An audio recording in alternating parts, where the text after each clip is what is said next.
How well are you doing financially? It's a question we all ask, and it's one that haunts many of us. When it comes to the topic of money, we're often our own worst critic. But trust me on this, you're probably a lot better off than you think you are.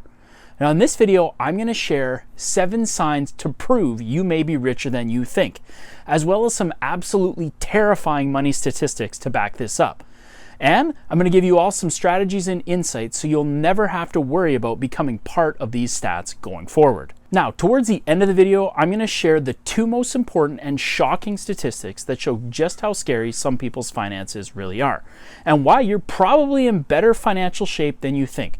So be sure to hang around to see if they blow your mind like they did to mine. Now, I get why we often beat ourselves up about money. I mean, if you're responsible with your finances, it can often look like you're behind. Now, confession time here, I worry about how I'm doing financially, and I often feel like I'm not doing as well as I should be. And, I mean, as much as I know I shouldn't do this, more often than I'd like to admit, I find myself comparing my finances to my friends, acquaintances, and even people that I follow on social media. And if I'm going to be totally truthful here, you can't handle the truth! I can be jealous at times. Now, if that's you, I'd love to hear from you in the comments. Please just drop me a quick line below. Let me know how you handled that so we can all help each other out. So I want to look at some of the hard data, some stats about how the average person is actually doing financially to put your mind at ease, and to be honest, to put mine at ease too. Now, just a quick note here on being average. I mean, there's nothing wrong with being average. I'm average in a lot of different areas, and most of us, if we're honest, are in the same boat. But when it comes to your finances, you definitely do not want to be average, because if you are, you're probably broke, and no one wants that. Okay, let's dive in. There's a great chance you're doing well financially if you have a solid annual income. Now, your income is your largest wealth building tool. This is especially true when you're first starting out in building wealth. Now, not only will a healthy income allow you to meet your needs, it gives you some extra cash to save and invest, which are the backbones of true financial success. So what is the average person actually bringing in? Well, in 2022, the median weekly income of a full-time worker was $56,420 per year. 56 grand. Now, despite this very normal number, when we look at the people around us, many of us feel like our incomes aren't enough. I mean, it's normal to compare yourself to people around you. In fact, we all have an intrinsic need to compete and achieve. And in the past, when our social circles weren't as big, this wasn't a huge deal. I mean, your little village or town maybe only had a few hundred people, so being successful was easier. It's that whole idea of being a big fish in a small pond. But now with social media, the pond has gotten huge. We have an incredible number of people to compare ourselves to, and there's always someone who's doing better. We look at our rich neighbor who looks at their wealthy boss, and so on and so on. I mean, even billionaires have someone who's richer than them. There's always another rung on this imaginary ladder of success to climb. And it's so easy to fall into the comparison trap. Sure, we may be making $60K a year, but look at that person who seems to be just raking it in. Well, that's why we work ourselves to the bone, and topics like side hustles and making $500 a day from home have absolutely exploded in popularity. And when we do achieve, here's the crazy thing, we don't even let ourselves enjoy it, because it's really not about success. It's about the chase. And this sets us up for the hamster wheel of chasing after success and achievements, and we never actually get what's most important and what we're really after: contentment. Dr. Wes Stafford, an international advocate for those living in poverty, made a statement a while back that really struck me. He said that the opposite of poverty is not wealth. The opposite of poverty is enough. Now, if we can get to the point where we stop chasing more, then we really have achieved a degree of wealth few in our society will ever attain. And if you have a steady source of income that allows you to meet all of your needs and some of your wants, you're wealthy beyond many people's wildest dreams. Okay, next up, you're doing well financially if you pay your bills on time. Now, a recent survey from the United States Census Household Pulse showed that 4 in 10 Americans are now struggling to pay their typical bills on time. And that's only gotten worse in the last year as inflation has been running wild. It's gotten so bad that one recent survey showed that half of people are now dependent on credit cards to cover their essential living expenses. So if you're one of the slim majority who have enough money every month to cover your bills, give yourself a nice pat on the back. You're doing better than a lot of people. Hey, if you're enjoying this video, can you do me a massive favor and tap the like button? And if you've already hung around this long, you might as well just subscribe to my small but mighty channel so you can get more of my awesome, super high budget content. Moving along, you're in great financial shape if you have a budget and if you stick to it. Now, having a budget is the first step to getting your money in order. When I talk to people about turning around their finances, making a plan for what you're going to do with your money, aka having a budget, is one of the first things to touch on. So you can understand why I was so pumped to read a recent survey which showed that 74% of Americans have a budget. Now, to be honest, I was totally shocked that the number was so high. I've been a classroom teacher in everything from elementary to high school. I know that budgeting is not something that is consistently taught in schools. In fact, filling this void is one of the reasons I created my money courses for kids and teens. You can check out the link below. Now, unfortunately, having a budget and sticking to your budget are two very different things. In fact, in that same survey, a stunning 84% of people who have a budget exceed it every month.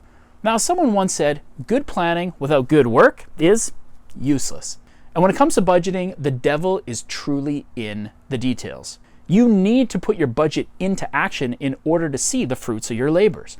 If you're one of the 16% of people with a budget who actually stick to it, congratulations. You've taken the first critical step towards getting your finances in order. Okay, next up is you have no consumer debt. So we're talking about things like credit cards, car loans, or payday loans. Now, debt today is out of control. And that's because of the social comparison trap we've all been affected by. Morgan Housel, the author of The Psychology of Money, talks about the social signaling aspect of wealth. He states that if your friends, your neighbors, your coworkers, those around you, if they're all signaling X, you want to be able to signal X plus 1 to prove yourself in that hierarchy. So if your friends, your coworkers, if they're leveling up their car or their house or whatever, and you always need to be one level above them, then you're always going to be on that hamster wheel. And all this has been made far worse by the fact that people don't actually have to be able to afford something to have it. Do you want a luxury car? You don't need the 100K to buy it. You just need to be able to afford the monthly payments. Now, the numbers that I'm going to show you are averages. So I want you to be aware they're not as good as the median. But either way, they are ugly. Now, particularly concerning are the numbers for credit cards and cars. Borrowing money is never ideal, like for a mortgage or a student loan. But it's especially nasty when you're borrowing to buy things that are going to go down in value. And when it comes to your finances, carrying a credit card balance and having car loans are two of the absolute worst things you can do with your money. In fact, 35% of Americans carry a credit card balance each month, and 40% use a loan to buy a car. Now, if you've never been in that boat, or you put your nose to the grindstone and paid off that debt, congrats. You're rocking your finances and you have the cash to be able to put money in savings. Now, when it comes to what people have saved, the numbers here are downright terrifying. 10% of people have absolutely no savings. Now, you might be tempted to say, well, of course, these are the people who live in deep chronic poverty. But most people, they're doing okay. Incorrect. In reality, 50% of Americans have less than $1,000 saved. And this is where things get truly terrifying. 49% of people would not be able to cover a $400 emergency expense. So what that means is that almost half of all Americans would face a financial hardship if a $400 emergency happened today. We're talking about anything from needing to replace your tires to repairing your AC or furnace. That means that half of all people are missing out on experiencing the peace of mind that comes from having an emergency fund. Now, I've lived with and without an emergency fund, and I can tell you from personal experience that you cannot put a price on the peace of knowing you have that financial safety net in place when life throws you a curveball. Now, when it comes to how much to save, most experts recommend anywhere between 3 and 6 months worth of expenses. But personal finance is personal. If you have a stable job, like a teacher, for example, you may need less. If your work or your health is unstable, you may need more. You may just want more because it gives you more peace knowing you've got a rainy day fund. At the end of the day, you get to decide how much to save.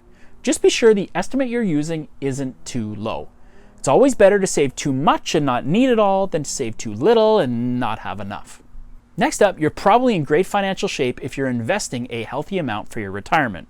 Now, investment firm Vanguard analyzed over 5 million 401k retirement accounts as part of their How America Saves report. And while people can have money saved elsewhere, like in IRAs or other tax advantage accounts or taxable brokerage accounts, what they found is downright scary. The median retirement savings is only $35,345. And when you break these numbers down by age, they're even more eye-popping. When I look at these numbers, two things stand out to me. First, what's obvious to anyone is that the account balances aren't nearly large enough later in life to ensure people will have enough money to retire with dignity. Now, retirement plan provider Fidelity Investments encourages people to use the rule of thumb that if you want to retire by the age of 67, you should have saved 10 times your income. So if you make $70K, you need to have saved $700,000. Now, this is just a rule of thumb, but for most people, they don't have even close to enough saved, and their retirement may not be the champagne and caviar one they've envisioned. The second thing that stands out to me is that people in their 30s and 40s aren't all rolling in the dough like we're led to believe on social media. I mean, maybe it's the financial YouTubers, the FIRE movement, or just our tendency to beat ourselves up, but we often feel like we're not saving enough. In fact, according to US Census data from 2020, just slightly less than half of working age Americans had any retirement savings at all. If you've got money set aside for your retirement, you're already above average. And if you've got more than the median for your age, you're doing even better. Now, one quick note here, when it comes to saving for retirement, many experts suggest that you aim to save at least 10% of your gross income. This is a great starting point, but if you can increase it to anywhere from 15 to 25%, it's even better. Although I know this can be tough with costs rising so quickly. Now, if you've checked some or all of these boxes, then there's a great chance that your net worth is going to steadily grow. And that's one of the ultimate signs that you're doing well financially. So what net worth does it actually take to be wealthy in America? Well, check out this video that I made to find out and see how your net worth stacks up with the average person's. I'll see you there.